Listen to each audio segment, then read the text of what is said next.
बच्चों, आज हम लोग चैप्टर 14 स्टैटिस्टिक्स का इंट्रोडक्शन पार्ट देखेंगे। क्लास 9th में भी आप स्टैटिस्टिक्स पढ़ चुके हैं, जहां पे आपने अनग्रुप्ड डेटा के लिए हिस्टोग्राम, पाई चार्ट वगैरह बनाना सीखा था। क्लास 10th में आप ग्रुप्ड डेटा के लिए पढ़ेंगे।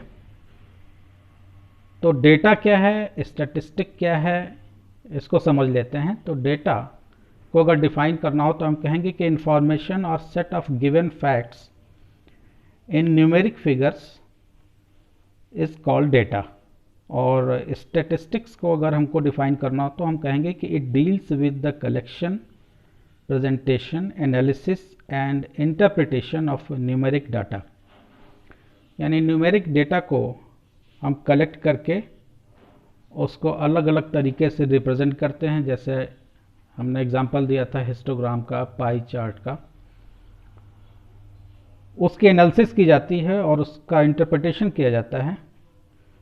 जैसे कि अगर एग्जांपल दिया जाए तो किसी कंपनी ने लास्ट 7 ईयर में क्या उसका प्रॉफिट रहा है कंपनी का, या एक 5 ईयर प्लान में अलग अलग सेक्टर में गवर्नमेंट ने कितना पैसा खर्च किया, उसका आउटपुट क्या रहा, किस सेक्टर में कमी रह गई। ये सब सारी चीज़ें इसको एनालाइज किया जाता है डेटा को देख करके। या किसी भी परीक्षा में, किसी भी एग्जामिनेशन में, किसी एक सब्जेक्ट में बच्चों ने कितना नंबर गेन किया है, लड़कियों का पास परसेंटेज क्या रहा, लड़कों का पास परसेंटेज क्या रहा। अगर इंडिया में हम मेल और फीमेल की लिटरेसी के परसेंटेज की बात करें तो अलग अलग हम मेल का लिटरेसी परसेंटेज क्या है, फीमेल का लिटरेसी परसेंटेज क्या है। या हम क्रिकेट मैच की बात करें तो इंडिया और ऑस्ट्रेलिया के बीच अब तक कितने मैच खेले गए हैं। ऑस्ट्रेलिया और इंडिया में सबसे ज़्यादा बार विन किसकी रही है, अगर हम T20 की ही बात कर लेते हैं। किस कंडीशन में इंडिया ज़्यादा जीतती है, जब चेज़ करती है तब जीतती है, या पहले खेलती है तब जीतती है। तो ये तमाम तरह के इंटरप्रिटेशन, एनालिसिस आप स्टैटिस्टिक्स की मदद से करते हैं। तो डेटा आपका दो तरह का होता है, अनग्रुप्ड डेटा और ग्रुप्ड डेटा होता है। अनग्रुप्ड डेटा और दूसरा होता है ग्रुप्ड डेटा। अनग्रुप्ड डेटा को हम रॉ डेटा भी कह सकते हैं, या रॉ फॉर्म है ये। अनग्रुप्ड डेटा को आप क्लास 9th में पढ़ चुके हैं। क्लास 10th में हम लोग ग्रुप्ड डेटा के बारे में पढ़ेंगे।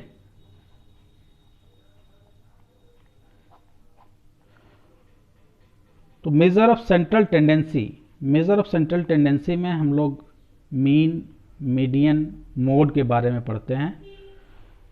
तो सबसे पहला नंबर आ जाता है मीन का। मीन, मीडियन, मोड ये सब आपने क्लास 9th में भी पढ़ना निकालना सीखा था। क्लास 10th में मीन, मोड और मीडियन आपकी जो एक्सरसाइज 14.1 है वो मीन से रिलेटेड है।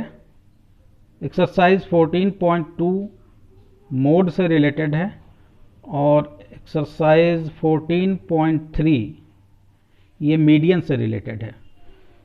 साथ में ओजाइव भी हम लोग देखेंगे। ये एक नया टर्म होगा आपके लिए। ओजाइव भी दो तरह का होता है। ये कर्व होता है, कर्व ड्रॉ करते हैं हम लोग। ओजाइव दो तरह का होता है, एक लेस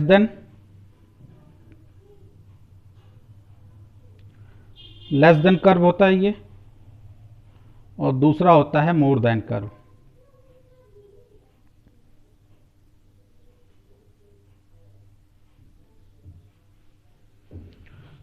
तो क्लास 9th में आपने क्या पढ़ा था उसका एक बार रिकैप कर लेते हैं।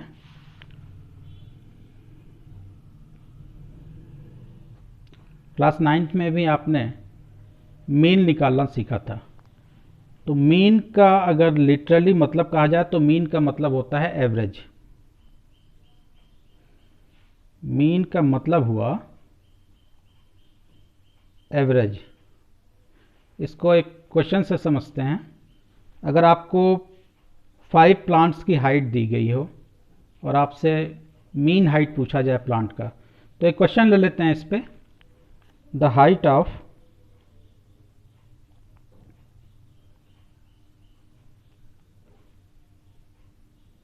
Five plants are 20 feet, 10 feet, 30 feet, 50 feet and 30 feet। ये सारी ऊंचाई हमने फीट में ली है। आपसे पूछा जा रहा है कि आप मीन हाइट बताइए। तो मीन हाइट के लिए आप जानते हैं फॉर्मूला, एक्स बार से इसको डिनोट किया जाता है। मीन को हम डिनोट करते हैं एक्स बार से। मीन इक्वल टू हो जाता है sum of observation upon number of observation. सम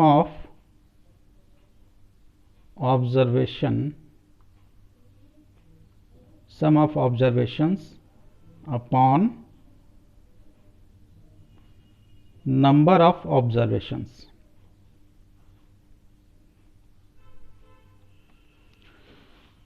तो हम केवल जो हमको ऑब्जर्वेशन दिए हुए हैं 20, 10, 30, 50, 30 प्लांट्स की हाइट दी गई है, इनका सम निकाल लेंगे। मीन एवरेज भी तो ऐसे ही निकाला जाता है। टोटल हमारे पास 5 प्लांट हैं, इन पांचों प्लांट की हाइट का सम निकाल देंगे और उसको 5 से डिवाइड कर देंगे, वही एवरेज हाइट होती है। मीन भी सेम चीज़ है।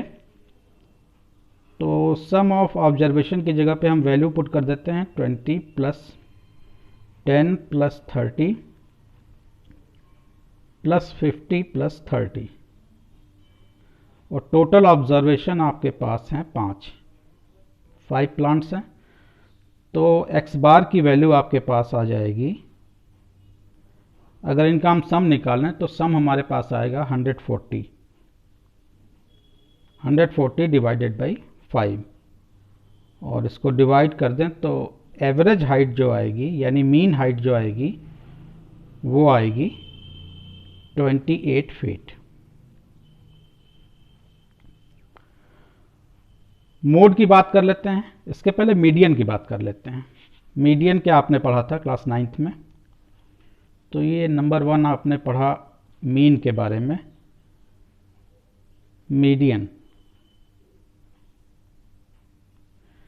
मीडियन का मतलब होता है मिड वैल्यू।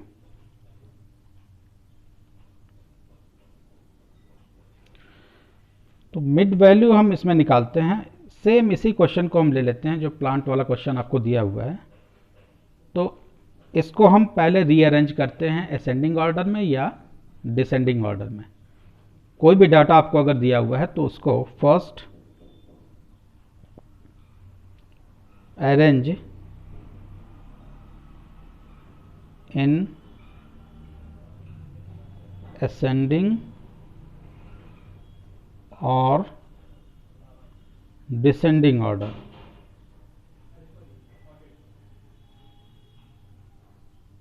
डाटा को आप असेंडिंग या डिसेंडिंग ऑर्डर में पहले रीअरेंज कर लेंगे।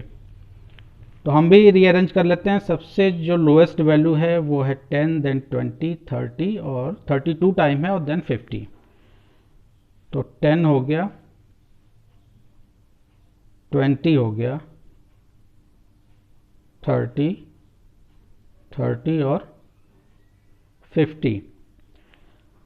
इसमें यह देखना होता है कि आपको जो डाटा दिया गया है वो इवन नंबर में है या ऑड नंबर में। तो यहाँ आपके पास 1, 2, 3, 4, 5 प्लांट्स की हाइट के बारे में बताया गया है।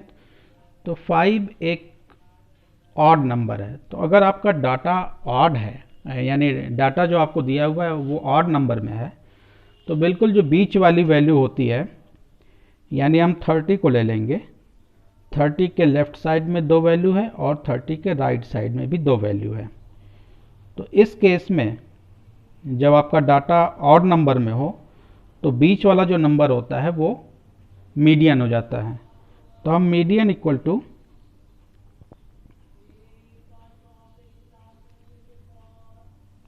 थर्टी लिख देंगे। लेकिन जब अगर डाटा हमारे पास इवन नंबर में हो तो एक हम इसमें और बढ़ा लेते हैं, यहाँ पे 8 ऐड कर देते हैं। तो अब आपका डाटा देखिए 1 2 3 4 5 6, ये 6 प्लांट्स के लिए हो गया और 6 एक इवन नंबर है।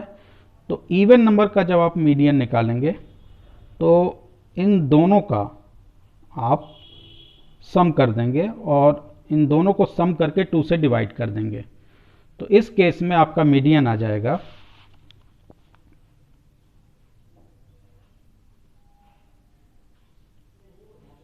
20 प्लस, आपका बीच में 2 आए थे, 20 प्लस 30, 20 प्लस 30 यानी 50 हो जाएगा। ये 20 प्लस 30 अपॉन 2, इसको 2 से डिवाइड कर देंगे यानी 50 अपॉन 2 इक्वल टू 25। मीडियन आपका 25 फीट आ गया। इसी चीज़ को अगर फॉर्मूले में हम देखना चाहें तो फॉर्मूला भी हमने पढ़ा था क्लास 9th में। अगर इवन वाला केस हो तो फॉर्मूला हमारे पास था 1/2 ब्रैकेट में n/2th term plus n/2 plus 1th term, यानी n/2th, तो n यहाँ पे आपका 6 हो गया, तो 6/2 यानी थर्ड टर्म, और n/2 प्लस 1 यानी n/2 third plus 1 fourth term, यानी थर्ड प्लस फोर्थ टर्म को ऐड करके आप 2 से डिवाइड कर देंगे तो आपको मीडियन मिल गया। आपने क्या किया, यहाँ पे आपने third term plus fourth term को ऐड किया और 2 से डिवाइड कर दिया। 20 प्लस 30 50 डिवाइडेड बाई 2, आपका मीडियन आ गया। मोड के बारे में लास्ट देख लेते हैं।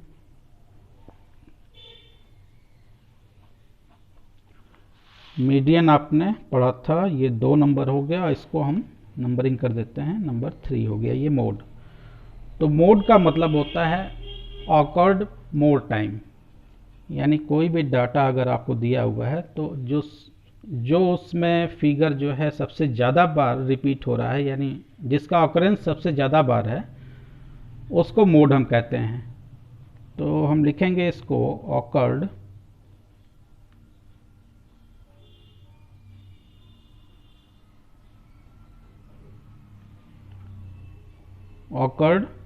More time. डाटा हम वही ले लेते हैं, प्लांट वाला ही, 8 10 20 30 30 और 50। तो 30 का हम देख रहे हैं ऑकरेंस 2 बार है, तो मोड आपका हो जाएगा 30, क्योंकि 32 बार इसमें रिपीट हो रहा है, 2 टाइम रिपीट हो रहा है, तो मोड आपका 30 हो गया। और एक फॉर्मूला भी हम लोगों ने पढ़ा था, 3 into median, 3 into median equal to mode plus 2 into mean.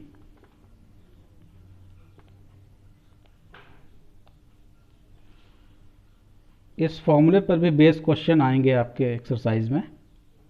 3 into median equal to mode plus 2 into mean.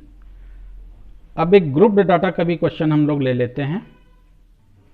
Mean निकालने के लिए हमने एक क्वेश्चन ले लिया, marks obtain bye 15 students in Hindi subject out of 50, यानी 50 मार्क्स का हिंदी सब्जेक्ट का पेपर था, उसमें 15 स्टूडेंट्स ने जो मार्क्स गेन किया है उसको दिखाया गया है। 22 15 24 45 19 28 47 30 23 10 4 6 15 36 41 ये नंबर गेन किए हुए हैं। यहाँ जो मार्क्स आपको दिख रहे हैं वो सबसे लोएस्ट मार्क आपको 4 दिख रहा है और हाईएस्ट आपको 47 दिख रहा है, यानी 4 से लेकर के 47 तक बच्चों ने मार्क्स गेन किया है। तो इसके लिए हम इस तरह का एक टेबल बना देंगे। Class interval, tally mark, frequency, frequency को हम FI से डिनोट करते हैं, क्लास मार्क, इसको हम XI से डिनोट करते हैं, और लास्ट में हम FI यानी फ्रीक्वेंसी और क्लास मार्क XI का प्रोडक्ट निकालते हैं। तो फ्रीक्वेंसी क्या है इसको भी हम बताएंगे, क्लास मार्क क्या है इसको भी हम बताएंगे। तो टैली मार्क क्लास 9th में आपने सीखा है इसको, लेकिन यहाँ भी हम एक बार फिर से इस चीज़ को रिपीट कर देते हैं। 22, एक बच्चा 22 पाता है तो वो लाई करेगा यहाँ पे, तो हम इस तरह की लाइन बनाते हैं। तो 22 को हमने नोट कर लिया, 20 से 30 में लाई करेगा ये। 15 लाई करेगा 10 से 20 के बीच में। 24 लाई करेगा 20 to 30 के बीच में। 45 लाई करेगा 40 to 50 के बीच में। 19 आपका लाई करेगा 10 to 20 के बीच में। 28 लाई करेगा 20 to 30 के बीच में। 47 आपका लाई करेगा 40 to 50 के बीच में। 30 आपका लाई करेगा, यहाँ आपको थोड़ा सा समझना है, 20 to 30 का भी क्लास इंटरवल आपके पास है, 30 to 40 का भी क्लास इंटरवल है। तो इस तरह के क्लास इंटरवल को हम लोग कंटिन्यूअस ग्रुप कहते हैं।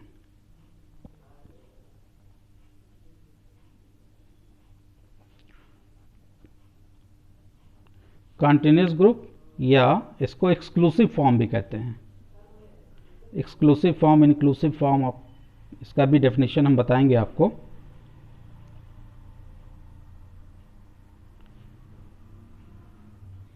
ये आपका एक्सक्लूसिव फॉर्म में क्लास इंटरवल दिया हुआ है। तो हम 30 की बात कर रहे थे, तो 20 to 30 यानी ये जो अपर लिमिट है, 30 अपर लिमिट है, तो 30 अगर बच्चा कोई पाता है तो वो इसमें लाई नहीं करेगा। जो क्लास इंटरवल 30 से शुरू हो रहा है यानी 30 to 40 में ही जाएगा। तो ये भी आपको समझना है।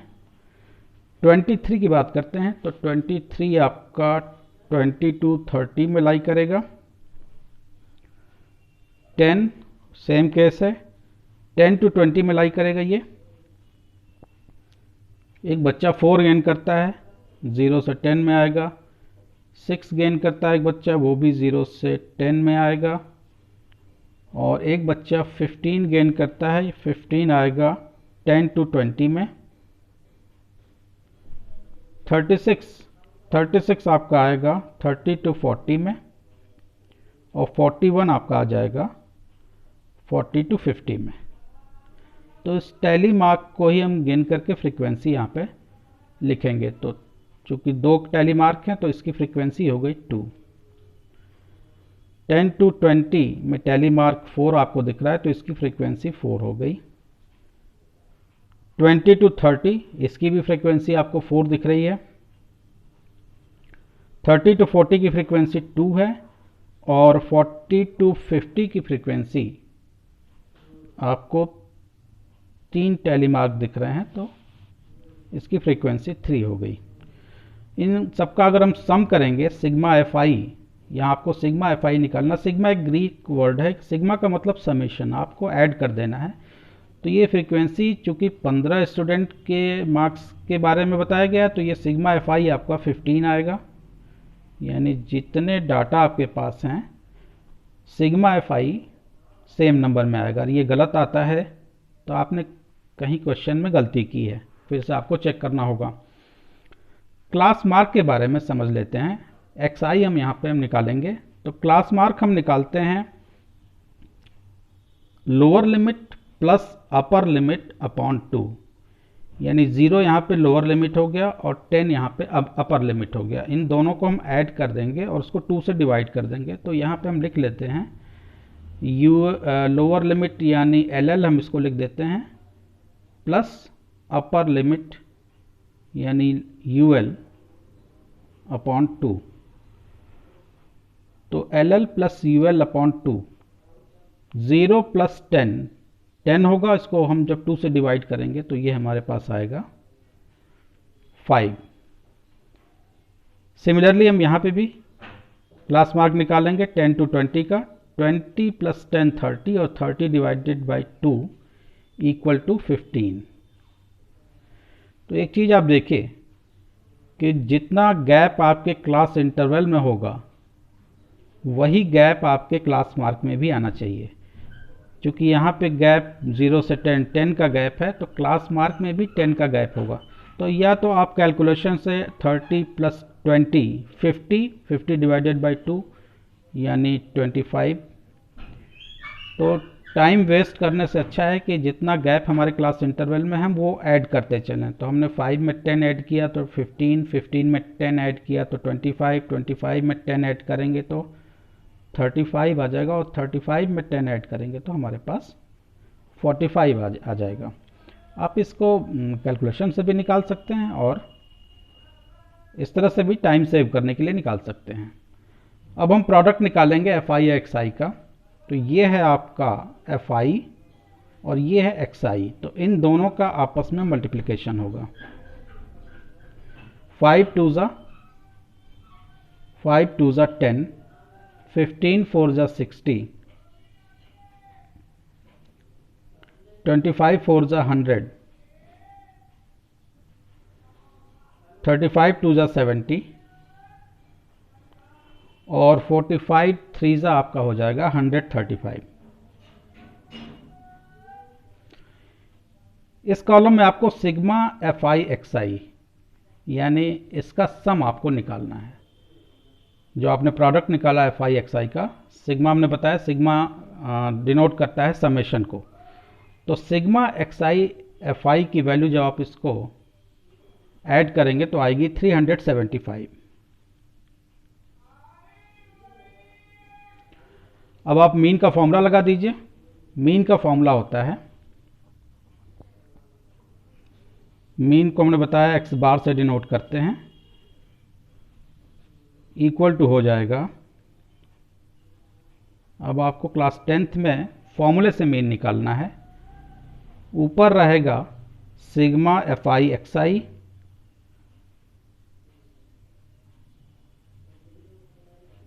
और नीचे रहेगा सिग्मा एफ आई।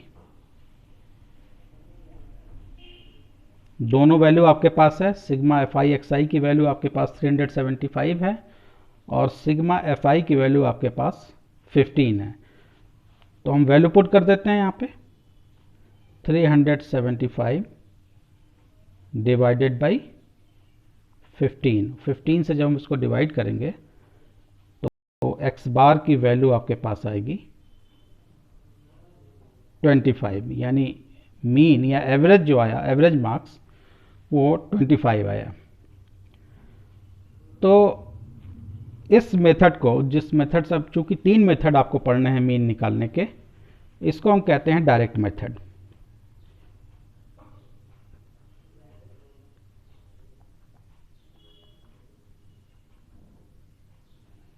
ये जो क्वेश्चन का फॉर्मूला था और जो मेथड हमने अप्लाई किया, ये डायरेक्ट मेथड है। 2 मेथड और भी पढ़ने हैं आपको। दूसरा है एज्यूम्ड मीन मेथड।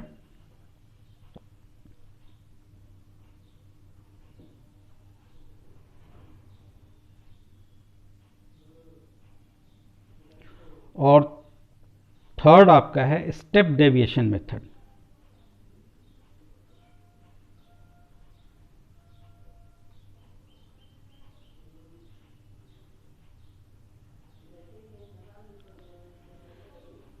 तो जब डाटा आपका छोटा हो, यानी नंबर छोटे छोटे हों, तो आप डायरेक्ट मेथड से आप इसमें लगाएंगे। यानी जब आपका डाटा छोटा हो तो डायरेक्ट मेथड से आप उसको सॉल्व करेंगे। और जब नंबर बड़े बड़े होते हैं तो उसको एज्यूम्ड मीन मेथड या स्टेप डेविएशन मेथड से आप इसको सॉल्व करते हैं इस क्वेश्चन को।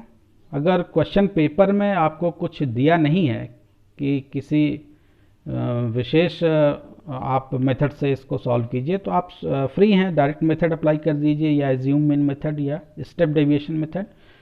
लेकिन ये जो दोनों मेथड हैं, एज्यूम मीन मेथड और स्टेप डेविएशन मेथड, इसको simplified form of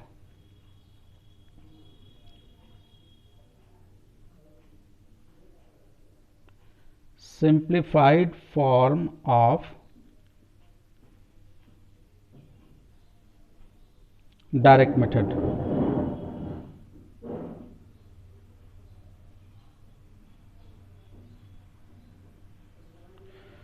simplified form है ये डायरेक्ट मेथड का, और ये तब यूज़ किया जाता है जब कोई नंबर कॉमन आपको मिलता है, तो ये आपकी कैलकुलेशन और भी कम हो जाती है इसमें। तो अगले एक्सरसाइज 14.1 में जो हम क्वेश्चंस को शुरू करेंगे, तो अल्टरनेटली हम direct method, assumed mean method और स्टेप डेविएशन मेथड, तीनों मेथड आपको करके दिखाएंगे। तो अगर वैल्यू छोटी होगी तो हम डायरेक्ट मेथड यूज़ करेंगे, और जब वैल्यू बड़ी बड़ी होगी तो हम assume mean method, step deviation method का यूज़ करेंगे। बहुत ही आसान है ये, इसमें कोई घबराने की बात नहीं है।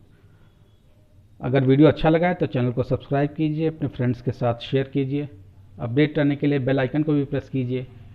Thank you.